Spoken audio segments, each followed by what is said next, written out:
পখিলা খেদাৰ বয়সতে জটিল ৰোগত আক্ৰান্ত হৈছে গোলাঘাটৰ মৰঙীৰ কুমাৰপট্টিৰ এটি কণমানি উন্নত চিকিৎসাৰ বাবে মানৱ ৰাজপুতক এতিয়া প্ৰয়োজন ৰাইজৰ সহায় স্থানীয় বিধায়ক মৃণাল শইকীয়াৰ পৰাও সহায় বিচাৰিছে শিশুটিৰ পৰিয়ালে চিকিৎসাৰ নামত ইতিমধ্যে জুৰুলা হৈ পৰা পৰিয়ালটিক যদি সহায় কৰিম বুলি ভাবে তেন্তে পঞ্জাৱ নেশ্যনেল বেংকৰ 0021200700014435 একাউণ্ট নম্বৰত সহায় কৰিব পাৰিব IFSC কোড PUNB 0002120 ৰাইজকো আহ্বান জনাইছো লগতে স্থানীয় বিধায়ক মৃণাল শইকীয়া ডাঙৰীয়া দেৱকো আহ্বান জনাইছো অনুৰোধ জনাইছো যাতে কণমানি মানৱ ৰাজপুতক কিছু পৰিমাণে হলেও আৰ্থিক সাহায্য আগবঢ়ায় আৰু এটা কথা এইখিনিতে ক'ব লাগিব যে তেওঁলোকে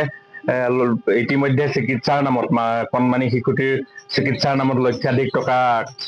তেওঁলোকে ব্যয় কৰিছে সেই অনুপাতে আমি ক'বলৈ গ'লে মানৱ ৰাজপুতৰ পিতৃ মাতৃ আৰ্থিক দিশত যথেষ্ট দুৰ্বল হৈ পৰিছে গতিকে আমি পুনৰবাৰ